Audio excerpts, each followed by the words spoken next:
Thank you for taking time to download the Personal Brand Social and Digital Audit Guide.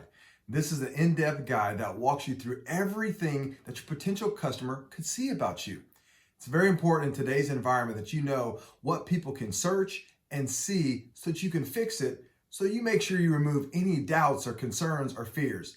The last thing you want to do is work so hard to get somebody to go check you out, and then they don't like what they see, and therefore they don't buy. So I'm going to unpack these 14 places that everybody looks to learn a little bit more about you. Now, this is the exact process that I take all my personal brand coaching clients through, all of our agency clients through, so that we can repair those things and make you look like the superstar that you really are. Now, heads up, because I'm going to be sending you a specific email that's going to attach a video where I'm going to side by side with this guide walk through this actual process. I'm going to take one of our clients who we're going to show his before, his after, and then I'm also going to insert my information also so you can see how it's supposed to look if you want to build a successful personal brand. So thank you so much again, and we're looking forward to working with you soon.